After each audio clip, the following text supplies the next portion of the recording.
Mendel et Zev Nachman, tous béné Joël, Shachem Verechotam Bechol Shanaem. Il demande aussi que ce shiur, par le mérite de Rabbi Nachman ben Fega, Tagen al Kol Chayalenu, Vachatufim, chez Bezrat Hashem, tous nos otages retournent le plus vite possible en bonne santé. Bezrat Hashem, chez eux que revienne très très vite la paix dans tous les foyers juifs. Val Kol Medinat Israël, Val Kol Ayudim, Basher Usham, avec la Géoula Shlema, en nous renforçant dans la Teshuvah. Car vous savez que toutes les épreuves que nous avons, hormis tout ce qu'elles peuvent engendrer comme explication extérieure, c'est-à-dire qu'on appelle les clipotes, le vrai but de tout ça, c'est qu'on fasse Teshuvah. Qu'on le veuille, qu'on ne le veuille pas, qu'on l'ait compris ou pas, en tout cas, c'est ce qu'enseignait le Rabbi Lubavitch, c'est pour ça qu'il poussait les Juifs à faire la Torah des Mitzvot, Maran Arav Ovadia Yosef, le Rav Shtemad, avant de partir de ce monde, a prévenu beaucoup de tzadikim, faites Teshuvah, rattrapons nos erreurs par le fait de savoir, petit 1, laisser tomber la faute, demander pardon, ne plus la refaire et s'améliorer. La première teshuva dans ce monde s'acquiert par le biais de l'étude de la Torah. Il n'y a pas de possibilité, dit Rabbi Nachman, de faire teshuva sans étudier les halachot. C'est un enseignement de Rabbi Nachman. Pas que de lui, mais en tout cas, lui, il enseigne de façon explosive. Et donc, voilà ce que je vous ai un petit peu noté. Quels sont les obstacles qui, malheureusement, au fur et à mesure de notre évolution, nous remet des doutes, ou pire encore, nous empêchent de faire une sincère Teshuvah. Alors bien sûr, il y a des effets psychologiques. On ne change pas du jour au lendemain. On ne peut pas passer d'un enfant qui vient de naître, parce que la Teshuvah est une renaissance de notre existence, à celui qui, bien sûr, voilà, du jour au lendemain, il devient un géant en Torah. Ça va prendre des années, voire des dizaines d'années, peut-être une vie, peut-être même des réincarnations pour être parfait. Mais ce qui est sûr et certain, c'est que rien ne tiendra devant la volonté. La deuxième chose, d'être persuadé qu'on est sur le bon chemin, car le Yetzer Hara fera tout pour nous constamment mettre des doutes, à nous montrer que celui qui n'est pas forcément comme ceux qu'on connaît qu'à Rabbi, on connaît que des gens autour de nous qui font pas Torah Mitzvot comme exemple et qui réussissent, et d'autres qui seront dans la Torah Mitzvot et qui réussiront pas. Vous savez que la différence entre l'un et l'autre, c'est que celui qui est dans vraiment, parce que ceci, il faut vérifier qui est vraiment dans la Torah des Mitzvot. C'est très facile de le dire d'extérieur, mais est-ce qu'à l'intérieur, moi je connais quelques personnes, pas beaucoup, hein. J'en connais pas beaucoup du tout, mais j'en connais. Des personnes qui sont religieuses extérieures, ils croient même pas en Dieu, ils sont athées de l'intérieur, ils l'ont dit de leur bouche, alors que je voyais dans leur comportement. Les mecs, ils croient en rien, ils prient même pas, ils font semblant de se tenir debout. Comme ça fait partie d'une mode, ça les dérange pas, ils aiment bien, ils n'ont pas envie d'être hors société religieuse. Mais il y en a. Donc on parle vraiment de celui qui vit la Torah. Donc les doutes seront toujours au rendez-vous parce qu'on a un côté humain, parce que. Très bien. Oufren.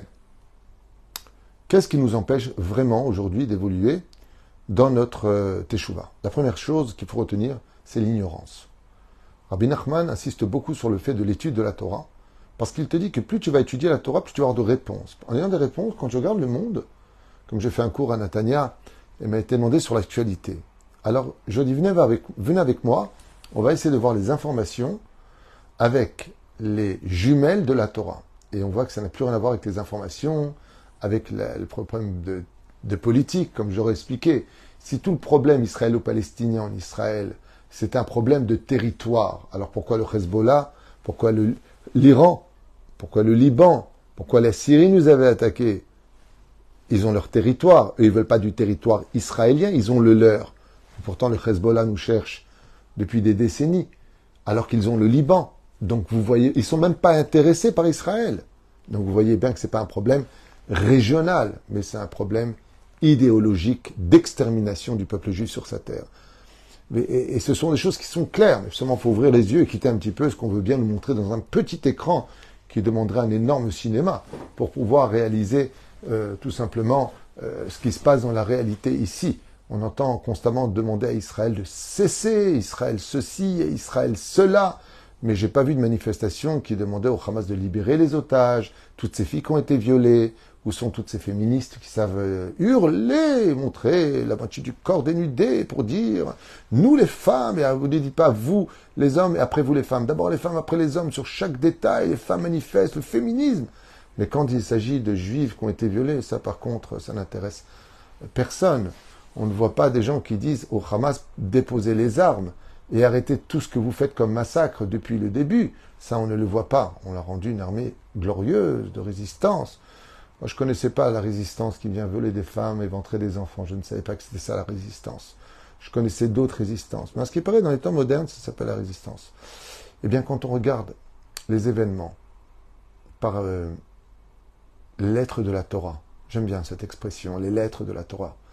Ben, on se rend compte que tout ça, ça arrive dans le fruit du fruit du fruit. Parce que malheureusement, on faute. Ben tirtse, ben lo tirtse, t'as envie d'y croire, t'as pas envie d'y croire. Zéba misé.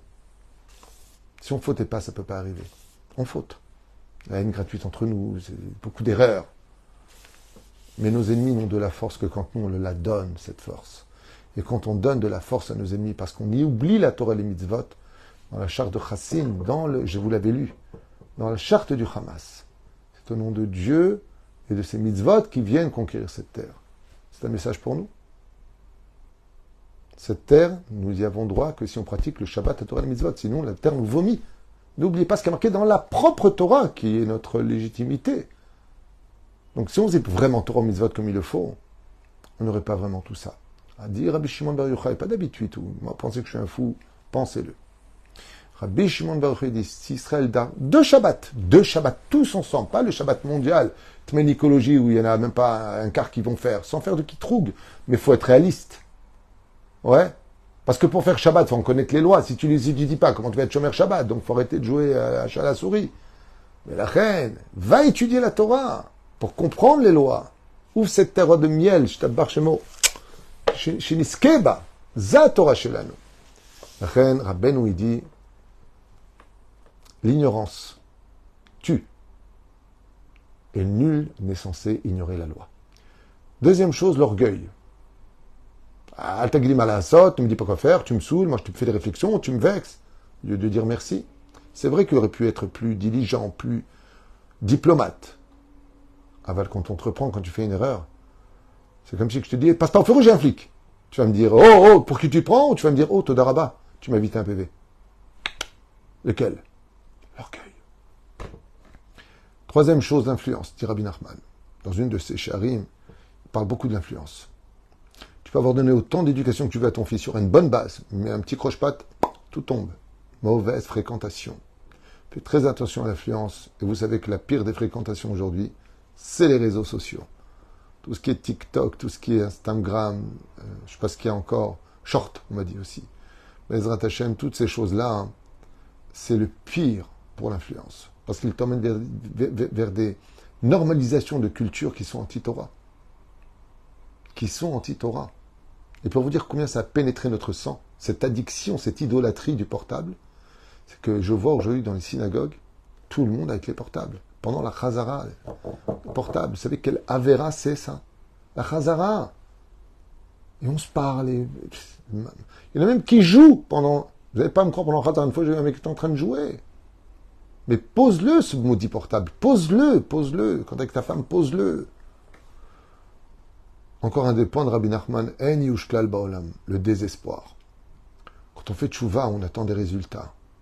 Et le Yetzer Hara, il te pousse au désespoir. Tu vois, ça sert à rien la Torah. Ça t'a pas aidé, ça t'a pas sauvé. Pas du tout, ça t'a juste remboursé et tu es devenu héritier du monde futur. Car celui qui fait tchouva, on ne lui rappelle pas ses fautes.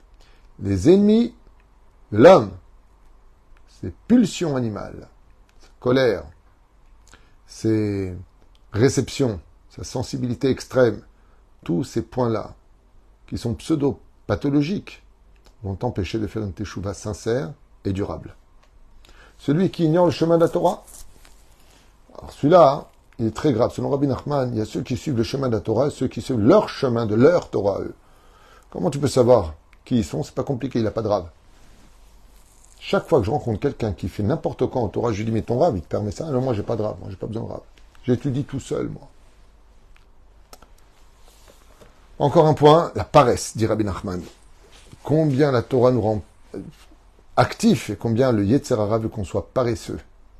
Toujours fatigué pour aller écouter un Dvar Torah, un cours de Torah, mais toujours prêt à se battre, arriver le premier pour un bon film au cinéma, à la patinoire, en boîte de nuit, vous verrez que. Encore une chose qui nous empêche de faire teshuva, très souvent, ce sont les anges accusateurs qui disent « Oh, avec tout le mal que tu as fait, tu crois que tu vas t'en sortir comme ça, il va falloir que tu prouves que tu adhères à Dieu. » Encore un enseignement extraordinaire de Rabbeinu. Et pour finir, 4 autres enseignements, et je vous laisse tranquille pour ce shiur sur une généralité des enseignements de Rabbeinu sur ce qui empêche un homme de faire teshuva, les clipotes. Ben oui, tu fais des vérotes. Tu vas coucher avec ça, tu vas manger ce qui n'est pas cachère. Baba, tu es plein d'impuretés. Et ces impuretés, maintenant, il va falloir dans ta tchouva que tu les relèves. Donc tu es kaved. Elles t'empêchent d'évoluer. D'où l'important, Bezrat Hashem, de se rendre pur.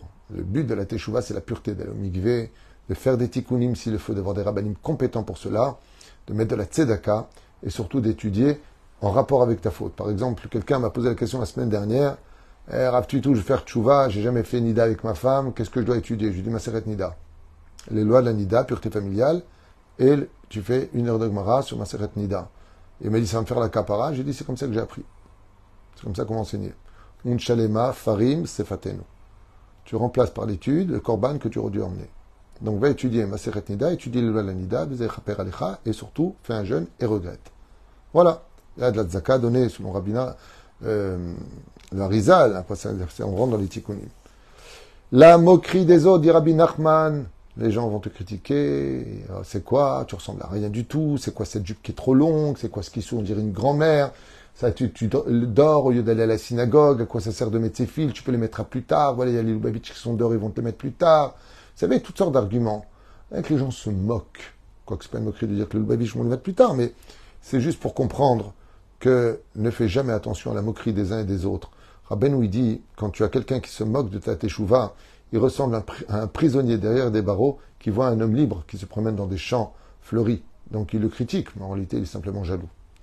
Les doutes, comme on en a parlé tout à l'heure, et puis la Torah mal étudiée. Des fois on a un rave, oui.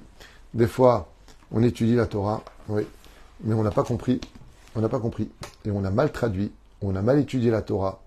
On n'était pas au niveau de comprendre certaines études, ou des fois on n'a pas réécouté, il faut revenir sur l'étude pour bien comprendre. Même 100 fois s'il le faut, même 101 fois s'il le faut, même encore plus que ça, jusqu'à avoir assimilé la véracité de la Torah du Rabbi Nachman de Breslev. Voilà, c'était un enseignement général, Bezrat Hashem, offert par notre ami Yaakov Israël, Ben Josiane, pour le plaisir de nos oreilles, et puis à réécouter, à mon avis, pratiquement tous les jours, parce que tous les jours, on sera attaqué, agressé par tous ces points qu'on vient de citer, que je vous ai écrits rapidement sur beaucoup d'enseignements généraux de Rabbeinu Nachman Ben Fega. Zchuto yigen alenu ve'alechem, celui qui l'a acheté, Bezrat Hashem, kol hachatufim, tous nos otages qui reviennent vite à la maison, et kol chayalenu, ou amenu Israël, echem tovim, shalom, amen, ve amen.